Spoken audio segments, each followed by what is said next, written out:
Hello everyone, welcome back to BioBloom with शैज़ा।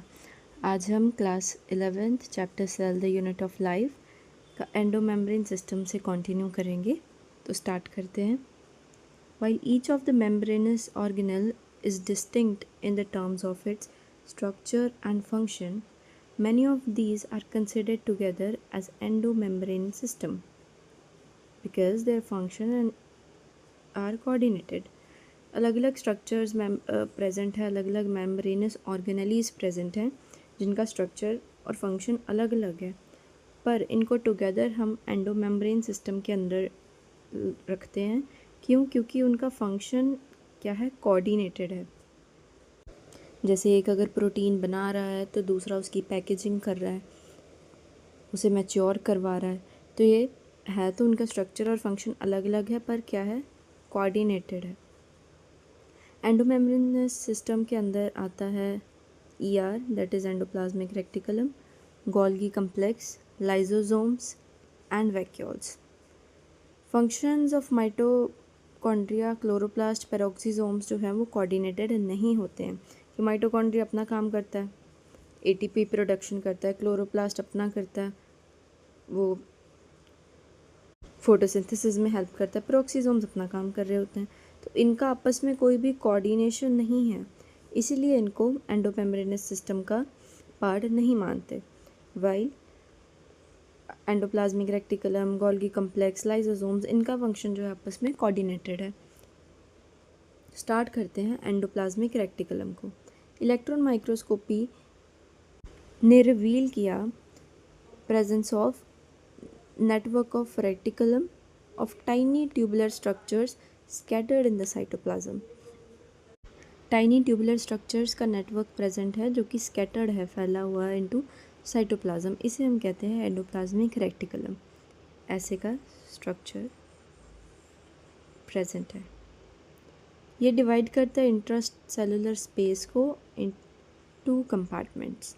पहला आ गया luminal, जो कि एंडोप्लाज्मिक रेक्टिकुलम के अंदर है, और बाकी आ गया एक्स्ट्रा ल्यूमिनल जो कि उसके बाहर बाहर है। जैसे ये एंडोप्लाज्मिक रेक्टिकुलम है, तो इसके अंदर जितना भी पार्ट है ये सारा क्या है, ल्यूमिनल पार्ट, और ये जो बाकी बाहर का साइटोप्लाज्म है ये है extra luminal. ER often shows ribosomes attach to the outer surface. यहाँ पे राइबोसोम्स हैं, ये प्रेजेंट है राइबोसोम्स। इसे कहते हैं हम रफ एंडोप्लाज्मिक रेक्टिकुलम। राइबोसोम के ऊपर अगर एंडोप्लाज्मिक रेक्टिकुलम के ऊपर कुछ ऐसे स्ट्रक्चर्स लगे हुए हैं गोल गोल, उसको कहते हैं हम रफ एंडोप्लाज्मिक रेक्टिकुलम, और वो स्ट्रक्चर्स होते हैं राइबोसोम्स। और अगर ये स्ट्रक्चर्स एब्सेंट हैं, स्मूथ है देखने में लग रहा, तो उसको हम कहते हैं स्मूथ एंडोप्लाज्मिक रेक्टिकुलम। RER जो है, यानी कि रफ एंडोप्लाज्मिक रेक्टिकुलम, ये ऑब्जर्व किया गया है कि इसके सेल्स जो हैं वो हाईली इन्वॉल्व होते हैं इन protein synthesis and secretion. Proteins के बनाने में और उनकी सिक्रीट करने में ये बहुत ही ज़्यादा एक्टिवली इन्वॉल्व करते हैं। वहीं जो स्मूथ एंडोप्लाज्मिक रेक्टिकुलम है, ये मेजर साइट है for the synthesis of lipids. In animals, lipid like steroidal hormones are synthesised in SCR। तो RER क्या करता है, प्रोटीन सिंथेसिस के काम आता है और सिक्रीशन के काम। वहीं जो SCR है, यानी कि स्मूथ एंडोप्लाज्मिक रेक्टिकुलम, वो मेजर साइट है for synthesis of lipids. Animals में जैसे कि स्टेरॉयडल लिपिड्स होते हैं, वो ये बनाने का काम करता है। अब पढ़ते हैं एंडोमेम्ब्रेनस सिस्टम का नेक्स्ट ऑर्गेनेली, जो कि है गोल्गी एपरेटस। कैमिलो गोल्गी ने 1898 में वो पहले इंसान थे जिन्होंने ऑब्जर्व किया एक densely stained reticulate structure near the nucleus. Densely stain इसलिए कि इसके ऊपर जब स्टेन डालेंगे उसे वॉश आउट करेंगे, और उसके बाद जब आप माइक्रोस्कोप में देखोगे तो इसके ऊपर वो कलर नज़र आएगा, काफ़ी डार्क स्टेन्ड ये होता है। उसका नाम बाद में गोल्गी बॉडीज़ रखना शुरू कर दिया। कैमिलो गोल्गी के नाम पे ही गोल्गी बॉडीज़ उसका नाम डल गया। They consist of many flat disc shaped sacs called as cisternae. Disc shape ऐसे करके इसके प्रेजेंट होते हैं जिन्हें हम कहते हैं सिस्टर्ने. डायमीटर होता है इसका 0.5 माइक्रोमीटर टू 1.0 माइक्रोमीटर. ये स्टैग्ड होते हैं पैरेलल टू ईच अदर, यानी कि इस तरीके से पैरेलली अरेंज्ड होते हैं, स्टैग्ड होते हैं. Varied number of cisternae are present in the Golgi complex. कोई एक प्रॉपर वैल्यू नहीं है कि यही इतना नंबर ही प्रेजेंट होगा, इतने ही सिस्टर्ने एक गोल्गी कम्प्लेक्स में प्रेजेंट होंगे. ये वेरी करता है. The Golgi cisternae are concentrically arranged near the nucleus with the distinct convex cis, which is the forming phase, and concave, that is trans, which is maturing phase. ये जो है ये है सिस फेज यानी कि फॉर्मिंग फेज, और ये है trans phase that is maturing phase. इसके बीच में जो आता है वो है, इसके बीच के जो सिस्टर्ने हैं उसे कहते हैं मीडियन गोल्गी.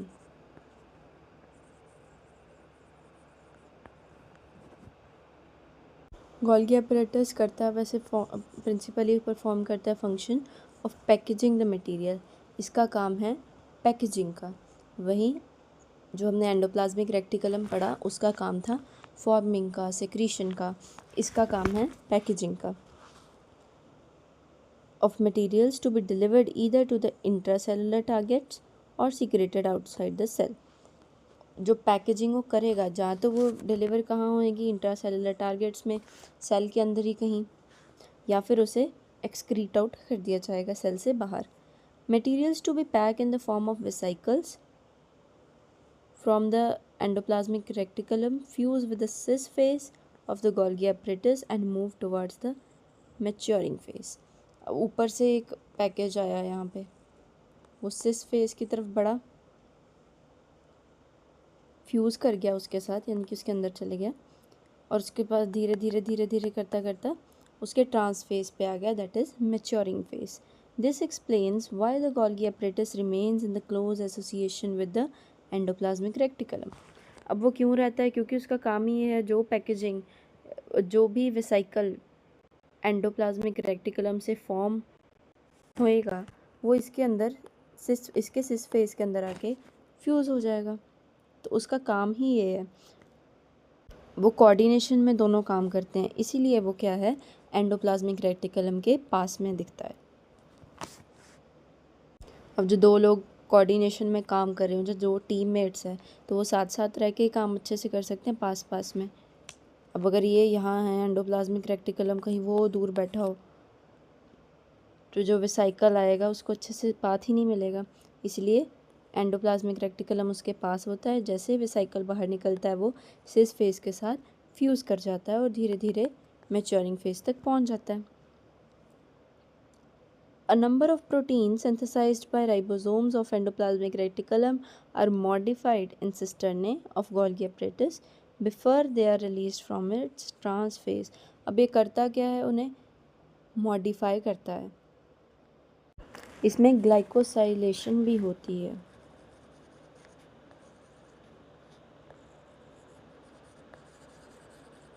ग्लाइकोसाइलेशन, ग्लाइको मतलब ग्लूकोज की बात हो रही है, शुगर की बात हो रही है, यानी कि इसमें शुगर के टैग्स ऐड कर दिए जाते हैं. शुगर के टैग्स ऐड कर दिए जाते हैं, इसी में अच्छे से पैकेजिंग होती है, और साथ ही में इसी में जो प्रोटीन है वो मैच्योर होता है. तो गोल्गी apparatus जो है वो इम्पॉर्टेंट साइट है for the formation of glycoprotein and glycolipids. Glyco में जैसे मैंने बताया ग्लाइकोसाइलेशन होता है, शुगर टैग्स जो हैं वो ऐड किए जाते हैं. तो अगर प्रोटीन के ऊपर शुगर टैग ऐड हो गया तो ग्लाइकोप्रोटीन बनता है, वहीं अगर लिपिड के साथ हो गया तो ग्लाइकोलिपिड बनता है. नेक्स्ट आ जाता है लाइसोसोम. ये मेम्ब्रेन बाउंड वेस्टिकुलर ऑर्गन होता है, स्ट्रक्चर होता है, which is formed by the process of packaging in the Golgi complex. Golgi complex के अंदर या गोल्गी apparatus कह लो, during the process of packaging इसको भी फॉर्म किया जाता है. The isolated lysosomal vesicle have been found to be very rich in almost all types of hydrolytic enzyme. इनमें हाइड्रोलिटिक एंजाइम्स प्रेजेंट होते हैं, ये काफ़ी रिच होते हैं in hydrolytic enzymes such as hydrolysis, lipases, proteases, carbohydrases. अब lipases क्या करेगा? लिपिड को डाइजेस्ट करेगा. प्रोटिएसिस प्रोटीन को कार्बोहाइड्रेट्स को करेगा. ये ज़्यादातर एक्टिव होते हैं इन एसिडिक पीएच. ये एंजाइम्स जो हैं कैपेबल है for digesting carbohydrates, proteins, lipids and nucleic acid. Next topic आ जाता है वैक्यूल. वैक्यूल एक मेम्ब्रेन बाउंड स्पेस है जो कि साइटोप्लाज्म में होती है. ये साइटोप्लाज्म है, इसके अंदर कोई एक खाली हॉलो टाइप स्पेस होएगी, उसको कहते हैं vacuole. It contains water, SAP, excretory products and other materials not useful for the cell. It's like a store room. जैसे घरों में स्टोर रूम होते हैं, जो भी ऐसा सामान होता है जो कभी कभी चाहिए होता है वो हम वहाँ पर भरते रहते हैं. अलमीराज या कुछ ऐसा सामान जो कि हमें कम चाहिए, हम नहीं ज़्यादा यूज़ करते, तो उसे हम स्टोर रूम में भर देते हैं कि बाकी घर साफ़ हो उसको भर दो. तो सिमिलरली ये उसका स्टोर हाउस है, उसका स्टोर रूम है जिसमें वाटर पड़ा होगा, सैप पड़ा होगा, एक्सक्रीटरी प्रोडक्ट्स पड़े होंगे जो यूज़फुल नहीं है, अभी नहीं चाहिए सेल को, तो वो सारा वैक्यूल्स में पड़ा होगा. ये स्ट्रक्चर है सिंगल मेम्ब्रेन बाउंड. वैक्यूल जो है वो सिंगल मेम्ब्रेन बाउंड स्ट्रक्चर है. इसे हम कहते हैं, इसके जो मेम्ब्रेन को हम कहते हैं टोनोप्लास्ट. बाकी सारे डबल मेम्ब्रेन बाउंड स्ट्रक्चर थे. वैक्यूल जो है वो सिंगल मेम्ब्रेन बाउंड स्ट्रक्चर है. प्लांट्स में जो है vacuoles can occupy 90% of the volume of the cell. 90% volume vacuole जो है ऑक्यूपाई करता है एक प्लांट सेल में. प्लांट सेल में tonoplast facilitates the transport of number of ions and other materials against the concentration gradient into the vacuole. अब tonoplast से क्या होता है, ये उसकी कवरिंग है, 2 मिनट, ये उसकी कवरिंग है. ट्रांसफ़र ऑफ आयंस होती है इसमें अगेंस्ट द कंसंट्रेशन ग्रेडियंट. अब कोई चीज़ अगेंस्ट द कंसंट्रेशन ग्रेडियंट अगर जा रही है तो यानी कि पंप का यूज़ होगा. तो इसमें पंप यूज़ किया जाता है for the transportation of things. Against the concentration gradient काम हो रहा है तो यहाँ पर एक पंप यूज़ किया जाएगा. Hence the concentration is significantly higher in the vacuole than the cytoplasm. इसमें concentration higher होती है, वहीं cytoplasm में lower होती है. नॉर्मली चीज़ें ट्रांसपोर्ट करती हैं from higher concentration to lower concentration, पर हम लोअर कंसनट्रेशन से हायर में लेके जाना चाहते हैं, तो इसीलिए हमने पंप यूज़ किया. In amoeba, the contractile vacuole is important for osmoregulation, excretion. अब अमीबा में जो वैक्यूल होता है वो कॉन्ट्रैक्टाइल होता है, यानी कि वो कॉन्ट्रैक्ट कर सकता है. वो स्टोर हाउस का काम नहीं कर रहा होता, उसमें वो अलग तरीके का वैक्यूल है जिसे हम कॉन्ट्रैक्टाइल वैक्यूल कहते हैं. बहुत सारे सेल्स जैसे कि प्रोटिस्ट के सेल ले लो, उसमें फूड वैक्यूल होता है formed by the engulfing of food particles. उनका जो वैक्यूल होता है, जैसे ये कोई फूड पार्टिकल है तो इसको इनगल्फ करता है, अपने अंदर उसे स्टोर कर लेता है. तो यही हमारा एंडोमेम्ब्रेनस सिस्टम फिनिश होता है. नेक्स्ट है topic mitochondria. Mitochondria specifically unstained होता है, या इसका डायमीटर ही बहुत बड़ा होता है, तो इसको स्टेन करने की ज़रूरत नहीं होती, ऐसे ही विजिबल होता है under the microscope. Number of mitochondria per cell is variable depending upon the physiological activity of the cell. अब ये है power house of the cell, यानी कि ये एटीपी प्रोडक्शन में हेल्प करता है. अब जिसको जैसे फॉर एग्जांपल एक लेज़ी पर्सन है, उसको एनर्जी भी कम ही चाहिए कोई काम करने को. वहीं एक इंसान है जो बहुत काम करता है, पूरे दिन काम करता है, तो उसे एनर्जी भी ज़्यादा चाहिए.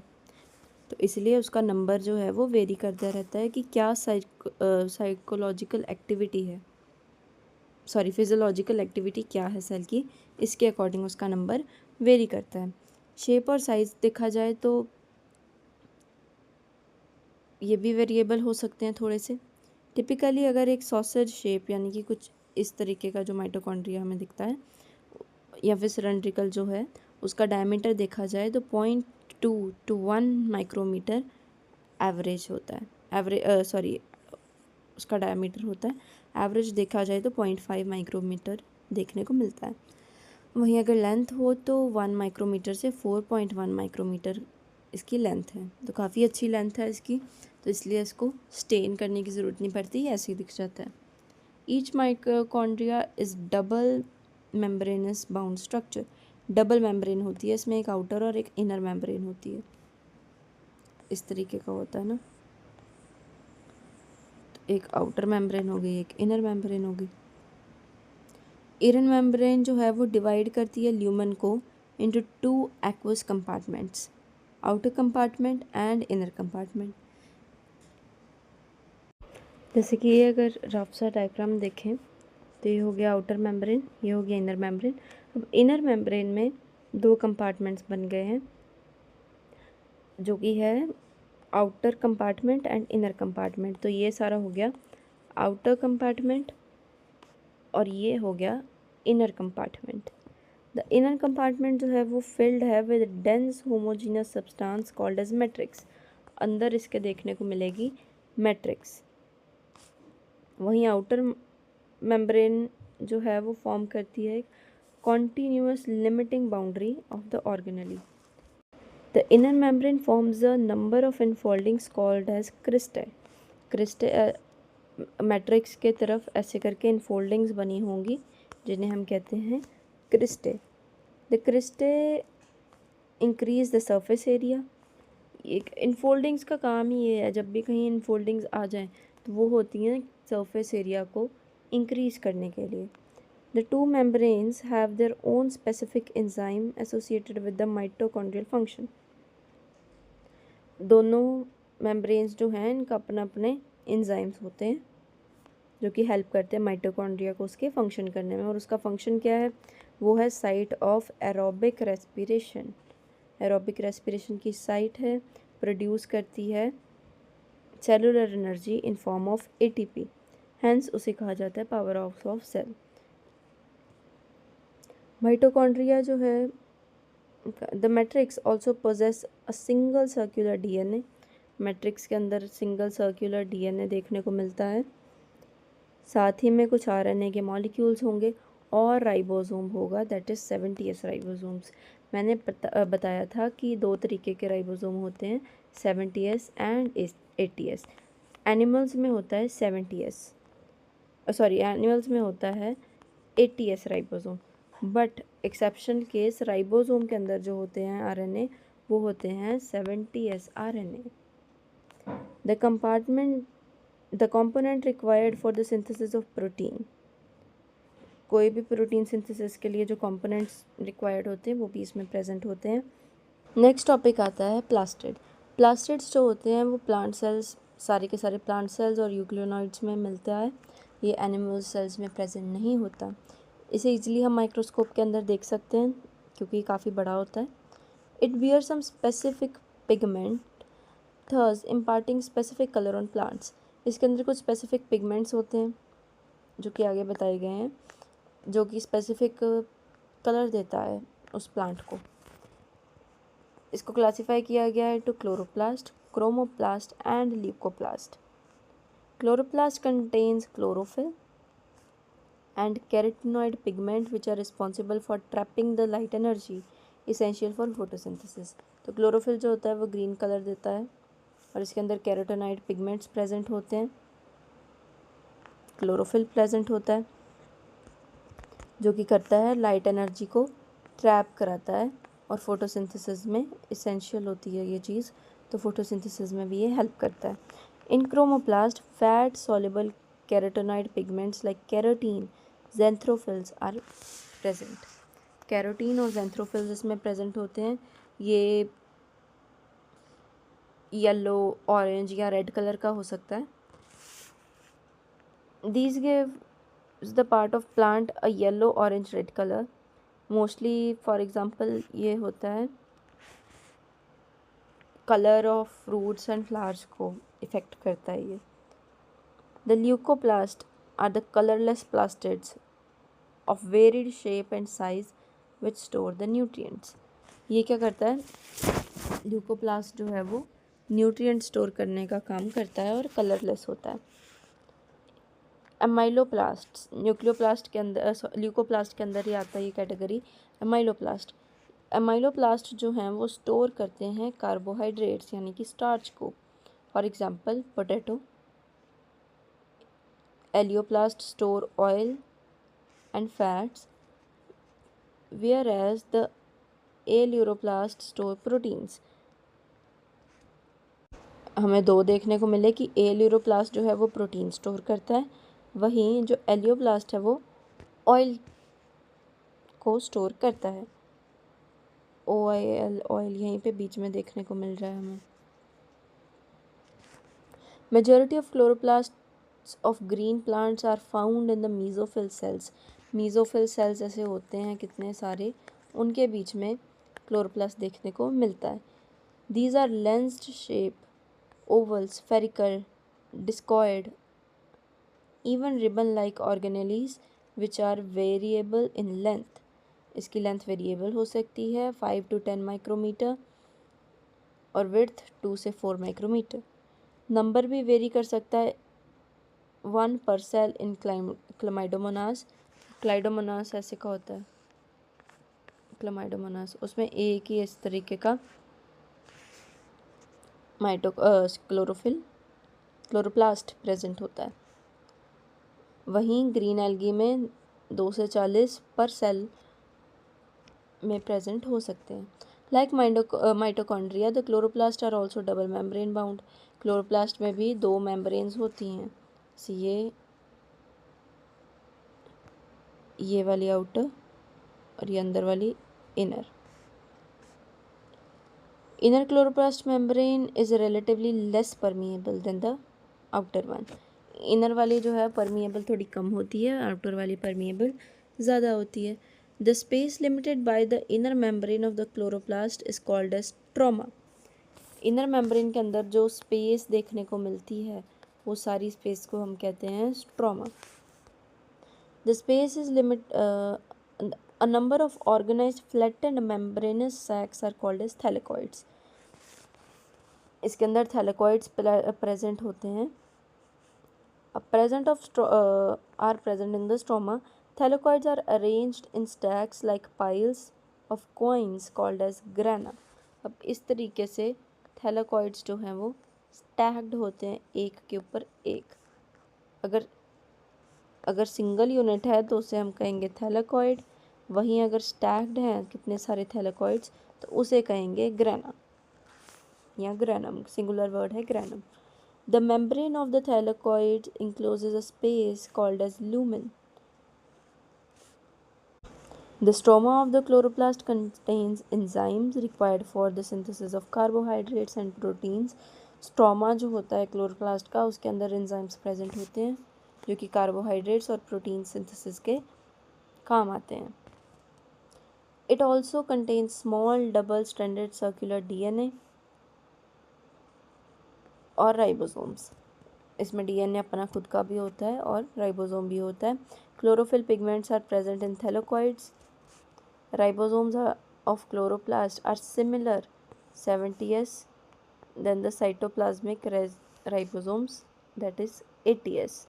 तो क्लोरोफिल जो पिगमेंट है, क्लोरोप्लास्ट के अंदर जो क्लोरोफिल पिगमेंट देखा गया है वो थैलेकॉइड्स के अंदर प्रेजेंट होता है। और राइबोसोम जो है क्लोरोप्लास्ट के वो स्मॉलर हैं, यानी कि 70s हैं देन द साइटोप्लाज्मिक राइबोसोम्स जो कि 80s होते हैं। तो नेक्स्ट टॉपिक आ जाता है राइबोसोम्स के बारे में। राइबोसोम ग्रैनुलर स्ट्रक्चर्स होते हैं जिनको फर्स्ट ऑब्जर्व किया गया था under the microscope as a dense particles by George Palade. They are composed of ribonucleic acids यानी कि RNA। And proteins and are not surrounded by any membrane. ये है मेम्ब्रेनलेस, ये है मेम्ब्रेनलेस सेल ऑर्गेनेली।